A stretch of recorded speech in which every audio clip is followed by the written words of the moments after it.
नमस्कार सर्वांना, कशा आहात सर्वजण? तर मस्त मजेतच असाल. माझ्या नवीन एका ब्लॉगमध्ये तुमचं सर्वांचं स्वागत आहे. आता उन्हाळा चालू झाला म्हटल्यानंतर अशी कामं चालूच होणार, उन्हाळी कामं. पहिल्यांदा बनवून घेतले, चिप्स बनवून घेतले, मग नंतर वडे बनवले आणि आता कुरड्या बनवायला सुरुवात केली. 7 किलो गहू घेतलेले आहेत. 7 किलोच्या काही कुरड्या नाही बनवायच्या, फक्त 5 किलोच्याच बनवायच्या आहेत आणि 2 किलो एक्स्ट्रा टाकलेले आहेत. कारण चिक सर्वांना आवडतो ना, मग चिक मी ठेवून देते 2 किलोचा एक्स्ट्रा बाजूला. त्याच्यामुळे मी 7 किलो गहू घेतलेले आहेत. गहू चांगले 4-5 पाण्याने स्वच्छ धुवून घ्यायचे. गहू जर स्वच्छ नाही धुतले, जोपर्यंत त्याचं लाल पाणी निघत नाही तोपर्यंत जर नाही धुतले तर कुरड्या लाल असं लालसर होता, पांढऱ्या शुभ्र अशा होत नाहीत. त्याच्यामुळे एकदम स्वच्छ क्लीन दोन्ही हाताने चोळून धुवून घ्यायचे. मग इथे पाणी वगैरे ओतून ठेवलं मी, स्वच्छ धुवून 3 दिवस गव्हातलं पाणी सकाळ सायंकाळ दररोज 2 वेळा मी बदलायचे आणि स्वच्छ पाणी ओतून ठेवायचे त्याच्यामध्ये. कारण त्याच्यामुळे जास्त आंबूस पण लागत नाही कुरडई. त्याच्यामुळे 2 वेळा पाणी बदलून टाकायचं गव्हामधलं. चौथ्या दिवशी छान असे गहू भिजले. बाहेरून मशीनवरूनच चिक काढून आणत असते मी दरवर्षी. मग मला ते चिक काढायला पण घेऊन जायचे होते गहू. मग पाणी वगैरे काढून घेतलं सगळं.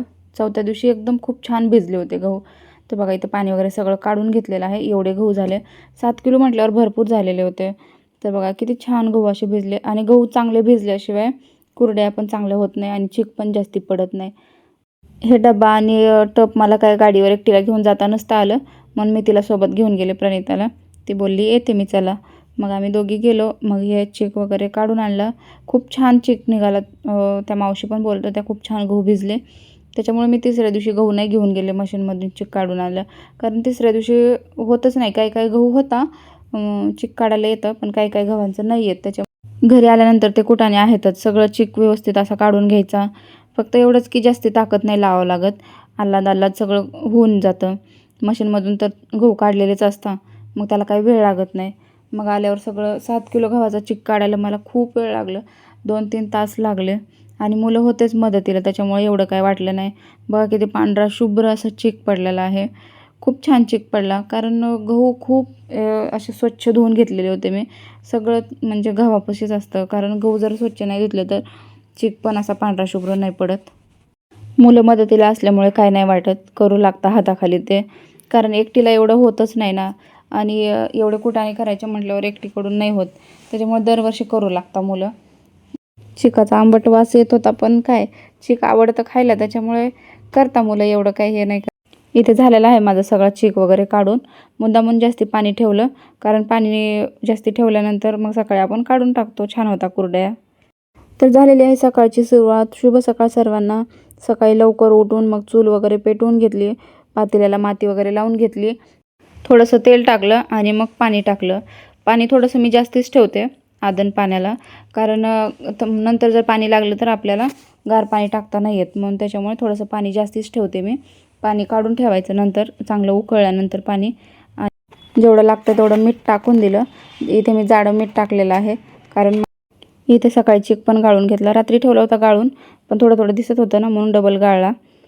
बघा इथे पाणी पण खूप गरम झालेलं आहे, एकदम चांगलं उकळी फुटलेली आहे पाण्याला. आणि अशीच उकळी फुटलेलं पाणी पाहिजे कुरड्यासाठी. तर हा आहे चिक. एवढ्या चिकाच्या कुरड्या बनवायच्या आहेत मला. आता जेवढं मला पाणी लागतं तेवढंच मी पातेल्यात ठेवणार आहे, बाकीचं सगळं काढून घेते. कारण तेवढं पाणी लागतच नाही. नंतर पाणी जर लागलं तर हे गरम पाणी त्याच्यामध्ये टाकता येतं. इथं आता मेन टाईम आला, कारण इथे जर बिघडलं तर काही खरंच नाही, कुरड्याच बिघडून जातात. त्याच्यामुळे एकदम एकदम व्यवस्थित काळजीपूर्वक हे काम करायला लागतं. मेन काम तर इथेच आहे की हटायचं. इथे जर गुठळ्या वगैरे झाल्या आणि इथलं जर चुकलं तर सगळ्या कुरड्याचं एकदम वाट लागून जाते. त्याच्यामुळं खूप असं व्यवस्थित हटायला लागतं आणि खूप ताकद लावून हटायला लागतं. इतकं अवघड आहे हे कुरड्याचं, खरंच खूप अवघड आहे. मध्येच धूर लागतो आणि एकदा घट्ट झालं की मग परत हटता नाही येत लवकर व्यवस्थित. त्याच्यामुळे खूप काळजीने हटायला लागतं.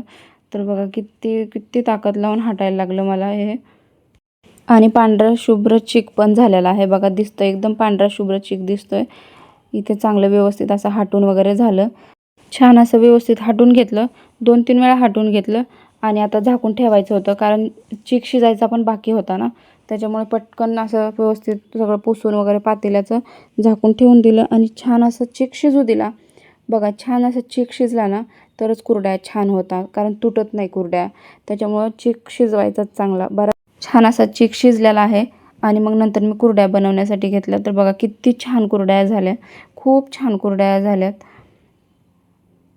मग नंतर मुलगा बोलला मी बनवतो. मग सगळ्या कुरड्या त्यानेच बनवल्या. मी फक्त 4-5 बनवल्या होत्या कुरड्या. खालीच घरात होतो, पण खूप धूळ उडत होते, त्याच्यामुळे पलंग घेतला आणि मग पलंगावरती बनवायला सुरुवात केली. सगळ्या कुरड्या त्यानंच बनवल्या. मुलं असे मदतीला असले ना मग काय वाटत नाही.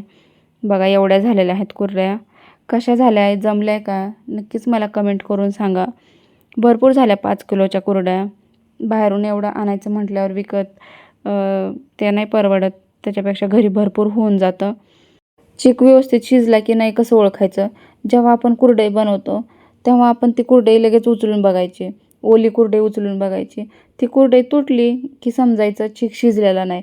बघा इथे मी ओली कुरडई उचलून बघते तरीसुद्धा ती कुरडई तुटत नाही, म्हणजे एकदम व्यवस्थित चीक शिजलेला आहे. दुपारी मग जेवण वगैरे झाल्यानंतर पलटी करून ठेवल्या थोड्याशा, कारण थोडं ओली राहतेच ना दुसऱ्या बाजूने, लगेच वाळली नाही जात. मग त्याच्यामुळे एक बाजू वाळली होती आणि एक बाजू थोडीशी ओली होती. मग ते पलटी करून ठेवले.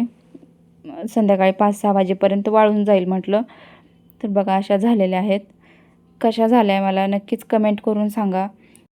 अजून 2 दिवस उन्हामध्ये ठेवायला लागतील आणि छान अशा कडक वाळल्यानंतर मग डब्यामध्ये भरून ठेवता येतील. तर बघा इथे दुसऱ्या दिवशी पण मी उन्हामध्ये वाळत ठेवलेल्या आहेत कुरड्या. कडक अशा छान वाळलेल्या आहेत कुरड्या. आता सगळ्या पाटीमध्ये भरून ठेवते आणि अजून 1 दिवस अशाच उन्हामध्ये ठेवून देते. कशा वाटल्या कुरड्या मला नक्कीच कमेंट करून सांगा. व्हिडिओ आवडला असेल तर व्हिडिओला लाईक, शेअर, सबस्क्राईब करायला विसरू नका. चला बाय बाय.